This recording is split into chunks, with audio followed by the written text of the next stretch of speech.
गुरु ब्रह्मा गुरु विष्णु गुरुदेवो महेश्वरः गुरु साक्षात् परः ब्रह्मा तस्मै श्री गुरुवे नमः।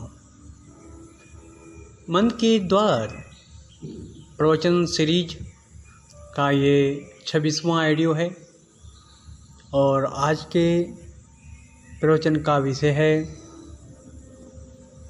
मन की स्थिति।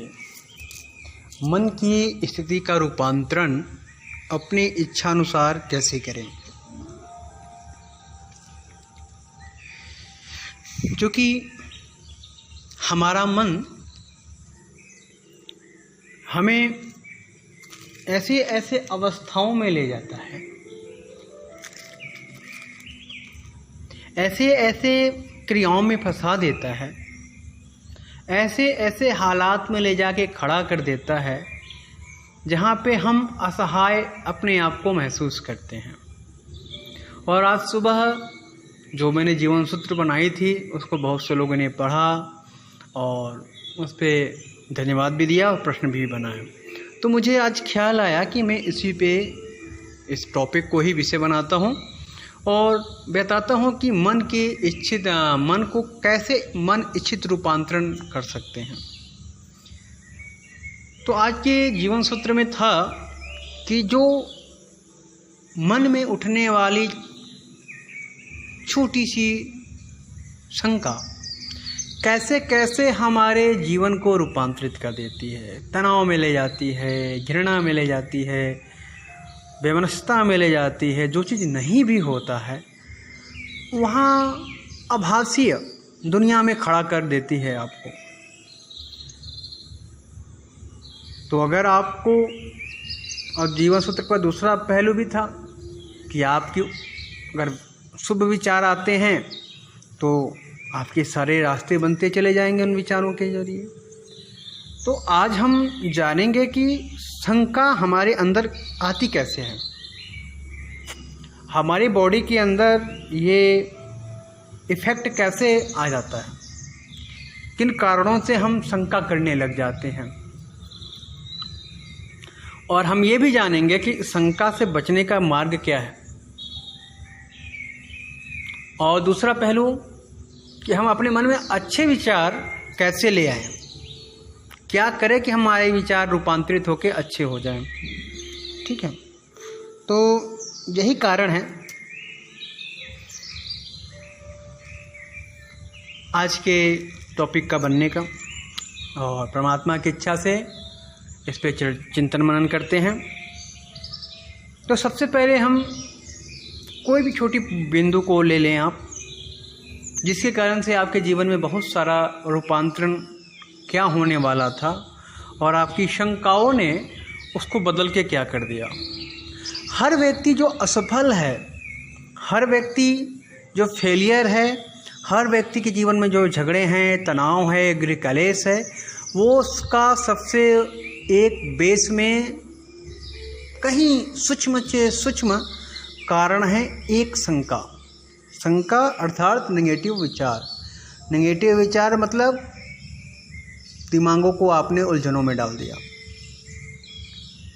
जब किसी भी टॉपिक पे आप अत्यधिक सोचने लगते हैं और बहुत स्मार्ट बनने का कोशिश करते हैं अपने ज्ञान से, तो जब जो क्रिया घटित होती है, जो एनर्जी जनरेट होती है, वो पॉजिटिव हो नेगेटिव हो, ये सब हालात पे डिपेंड करते हैं।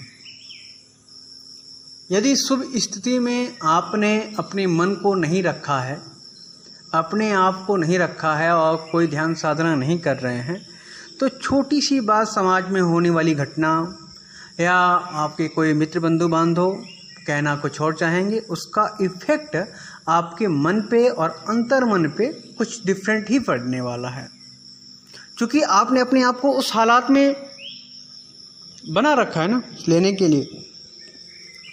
शुभ लेने की भी ग्राहकता होती है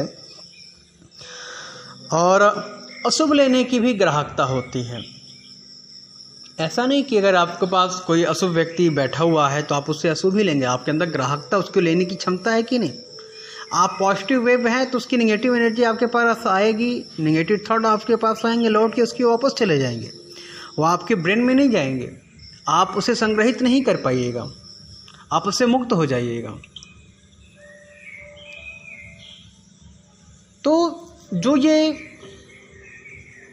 थॉट है किसी की और, वो थॉट अपना विचार छोड़ के चला जाता है। अब आपके उस छोटे से विचार से इफ़ेक्टेड आपके पॉजिटिव, अगर आप कमज़ोर हैं, ग्रहण करने की क्षमता, नेगेटिव चीज़ों को ग्रहण करने की ब्रेन आपकी कैपेसिटी बना रखा है, उसको ग्रहण कर सकता है। तो एक व्यक्ति एक थॉट छोड़ के जाएगा, एक विचार छोड़ के आपके पास जाएगा, आप उसको एम्प्लीफाई कर देंगे, क्योंकि शुभ को एम्प्लीफाई करना थोड़ा सा तपस्या, संघर्ष और कर्म के जरिए होता है, परंतु अशुभ चीज़ें अपने आप फैलती, जैसे कोई इन्फेक्शन, बस वो एक बैक्टीरिया आ गया आपके पास, उसके एक ख्याल आपके पास आ गए और आपके मन पे पूर्ण रूप से हावी हो जाएंगे, पूरे अंतर्मन तक हावी हो जाएंगे, इतना भयंकर स्थिति में आपको रखेंगे कि उस स्थिति से, उस हालात से निकलने में कम से कम 1 महीने से 1 वर्ष का समय लग सकता है। कभी कभी लोग उसी निगेटिव थॉट, निगेटिव एनर्जी, उसी निगेटिव वाइब्रेशन में पूरा ज़िंदगी गुजार देते हैं। मैंने देखा है बहुत से लोगों को उसी ख्याल में अपने आप को पूर्ण रूप से डुबो देते हैं और वो निगेटिव थॉट, वो निगेटिव ख्याल उनके पूरे जीवन को डिस्ट्रॉय कर देता है, ख़त्म कर देता है। वो क्या बनने के लिए परमात्मा ने उन्हें बनाया था और वो किस मार्ग पे चले गए, अपने आप को किस ओर फंसा दिया, किस झंझटों में फंसा दिया। तो सबसे पहले आप किस परिवेश में रहते हैं, आपके पास आपसे मिलने वाला व्यक्ति कैसा कैसा है, कौन कौन से व्यक्ति आपके दिमाग में कौन कौन सा कचरा डालें, सबका अध्ययन करना होगा। तब आप जान पाएंगे कि आपको अच्छी एनर्जी मिल रही है, अच्छी बातों का संग्रह मिल रहा है कि बुरी बातों का संग्रह मिल रहा है। उसके बाद दूसरा पॉइंट आता है आत्मशोधन। आत्मशोधन क्या? आत्मशोधन देखिए कि आपको गुस्सा कितने जल्दी आता है, आपको शांति कितनी जल्दी उतरती है, आपके अंदर प्रेम कितने जल्दी उतरता है, आप कितनी जल्दी किसी को क्षमा कर पाते हो। इन सब का अध्ययन करिए। जब आप इन सब पॉइंटों का भी अध्ययन करेंगे तो कहीं जाके आपके मन में पॉजिटिव वेव की कुछ किरणें, कुछ एनर्जी जनरेट होगी और उसका कुछ ऐसी विधियां हैं, कुछ ऐसे ध्यान हैं जिनके करने से आप पॉजिटिव वेव को अपने बॉडी में बढ़ा लेंगे।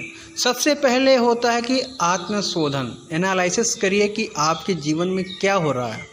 आप परेशान हैं तो किन कारणों से परेशान हैं। अगर आपसे नहीं हो पाता है और आप सारी कोशिश करके थक गए हैं तो किसी काउंसलर के पास जाइए, किसी आध्यात्मिक सद्गुरु के पास जाइए, वो आपको गाइडलाइन करेगा, वो आपकी समस्याओं का हल बताएगा।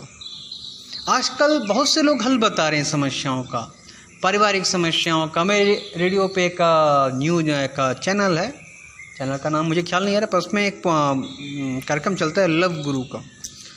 वो ऐसे ऐसे लाइन बताता है लोगों का जिससे लोगों की ज़िंदगी डिस्ट्रॉय हो जाएगी। और उसमें क्वेश्चन करने वाले लगभग टीनेजर्स रहते हैं और उससे ऊपर 20 से 25 साल के ऊपर के एज ग्रुप के लोग ही हैं जो उसको कॉल करते हैं। वो लोगों को गाइडलाइन करता है, परंतु ऐसे गाइडलाइन करता है जिससे उनकी अपनी लव लाइफ डिस्ट्रॉय हो जाएगी। अच्छे मार्ग नहीं बताता मेरे अनुसार, हो सकता है उन सामाजिक दृष्टिकोण से वो अच्छा बताता हो, परंतु मुझे लगता है इसको रूपांतरित किया जा सकता है। मैं कहीं सुन लिया, उसको मैं फिर चैनल पे, रेडियो के चैनल पे आता है लव गुरु के जरिए, परंतु वो शुभ मार्गदर्शन नहीं कर रहा है। इससे हमारी समाज, हमारे जो नौयुवक या युवतियाँ हैं वो मिसगाइड हो जाएंगे, ऐसा मेरा मानना है। और उसको सुन के ऐसा मुझे फील होता है। वो अपने थॉट डालता है जो उन जीवों के लिए नहीं बने हैं, उनके लिए डिफरेंट मार्ग हैं, परंतु वो अपने हिसाब से सबको डील करता है। तो ये कारण है कि जब हम गलत काउंसलर के पास चले जाते हैं तो उसको हम मान के जाते हैं कि वो मुझे रास्ता दिखाएगा, परंतु मैं जिस मार्ग पे जा रहा हूँ वो मार्ग मेरे लिए सही है कि नहीं, सही काउंसलिंग मैंने लिया कि नहीं, ये भी डिपेंड करता है। तो दूसरों के पास न जाके खुद का अध्ययन करना चाहिए, खुद की कमियों को देखना चाहिए। अगर आपके पास आपके ख्यालात आ रहे हैं, हालांकि जब शंका हो जाती है तो जो आपने दुनिया बना ली है अपने दिमाग के अंदर, वो चारों तरफ घटित होती भाई नज़र आएगी। आसपास के हालात वैसे हो जाएंगे, आसपास की सृष्टि वैसी हो जाएगी, आसपास का परिवेश वैसा हो जाएगा, आपका परिवार, यहाँ तक का आपका अपना खुद का शरीर भी वैसा फील देने लगता है। तो इसलिए किसी भी थॉट को अपने बॉडी में अगर आप उतार रहे हैं, पॉजिटिव नहीं है अगर नेगेटिव है, तो जानिए कि वो बिल्कुल पूरी दुनिया आपकी चेंज करके रख देगा। और उस चेंजेस के लिए आप अभी तैयार नहीं हैं।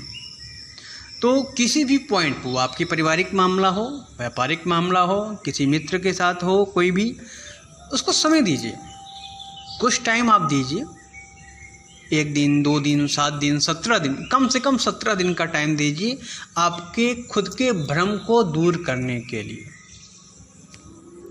अगर मान लें आपके मन में कोई भ्रम आ गया किसी के प्रति, अपने परिवार के प्रति, किसी व्यक्ति विशेष के प्रति, किसी समाज के प्रति, अगर आप चाहते हैं शुद्ध रूप से सही निर्णय आप लें, कम से कम 17 दिन का समय खुद को दीजिए, एनालिसिस करिए कि किन कारणों से आपको ये बात मन में नेगेटिव थॉट कैसे आए, किन लोगों के जरिए आपके ब्रेन में ये तरंगे आई। हर पॉइंट बनाइए। सबसे बेस्ट होता है क्रमबद्ध करिए, लेखनबद्ध करिए, उसको लिखिए किस किस का हालात में ये कार्य है। इसलिए हमारे जो भारत की संविधान है, न्यायपालिका है, उसमें बहुत टाइम लेते हैं शुद्ध न्याय देने में, ताकि कहीं से कोई मिस्टेक ना हो जाए। तो वो सब बातों में नहीं जाते हैं, खुद के थॉट पे आते हैं, खुद के ख्याल पे आते हैं कि हम कैसे अपने आप को उस हालात से बाहर निकालेंगे। कम से कम 17 दिन तक आपको उस सब्जेक्ट को अध्ययन करते रहिए। निर्णय मत लीजिए, सिर्फ अध्ययन करते रहिए। सोचते रहिए कि नेगेटिव अगर थर्ड हो गया, क्योंकि जब भी कोई घटना घटित होती है उस समय आप उस हालात में नहीं होते हैं कि शुभ या अशुभ का निर्णय ले पाए। तो कम से कम 15 से 17 दिन का समय अपने आप को दीजिए, उस पर अध्ययन करिए, चिंतन करिए, मनन करिए, तब जाके आपके अंदर से शुभ एनर्जी निकलेगी। तत्काल गुस्सा आया, तत्काल प्रतिक्रिया करने के लिए आप सक्रिय हो गए, एक्टिव हो गए, तो जानिए कि आपकी ये विचार आपको डुबो देंगे। जानिए कि ये आपके निर्णय आपको असफलता में रखेगी, चाहे वो आपकी पारिवारिक ज़िंदगी हो, दाम्पत्य जीवन हो, बच्चों के साथ हो, समाज के साथ हो, किसी भी पर्सन के साथ हो। उसको आपने समय नहीं दिया, उसके एक्शन पे आपने रिएक्शन दिया, तो वो चीज़ बस डिस्ट्रॉय होगी, उसका मार्ग नहीं है, उससे आप निकल नहीं पाइएगा। जितनी भी आप क्रिया करेंगे, क्रिया की प्रतिक्रिया देंगे, उसके बाद भी उसके अगेंस्ट में भी क्रिया प्रतिक्रिया चलती रहेगी, जिसके कारण से आपके पूरा आपके जो एनर्जी फील्ड है वो डिस्टर्ब हो जाएगी। हर व्यक्ति का अपना एक ऑरा है, वो डिस्टर्ब हो जाता है। जब उस ऑरे में कोई नेगेटिव व्यक्ति अपना एनर्जी छोड़ के चला जाता है, तो जैसे मैंने बताया कि नेगेटिव चीज़ जल्दी से बढ़ती है, इन्फेक्शन के जैसा, और पॉजिटिव चीज़ को बढ़ाने में समय लगता है। तो अगर आप चाहते हैं कि आपके जीवन में पॉजिटिविटी ज़्यादा हो, तो उसके लिए जब कोई कठोर हो, जिसके निर्णयों के कारण आपका परिवार, आपका समाज, खुद आपको कुछ कठोर रूपांतरण करना पड़े, रूपांतरण होने की संभावना हो, तो उसके लिए लंबा समय लीजिए, कम से कम 15 से 17 दिन उस पर चिंतन करिए, मनन करिए, उसको रूपांतरित करिए अपनी इच्छाओं के अनुसार। अगर आप पॉजिटिव वेव में रहेंगे तो निश्चित रूप से, अगर इस थ्योरी के तहत अपने विचारों को देखते हैं, तो वो जो नेगेटिव थॉट्स हैं वो रूपांतरित होकर पॉजिटिव बन जाएंगे, और वही आपके आने वाले टाइम में मार्गदर्शक भी बनेंगे। तो आज के जीवन सूत्र का ये थोड़ा सा विस्तार से मैंने बताने की कोशिश किया है, और उम्मीद करता हूँ आप इसे सुनेंगे और आप अपने आप को रूपांतरित करने में सहायक होगा। तो अभी के लिए इतना ही, धन्यवाद।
जय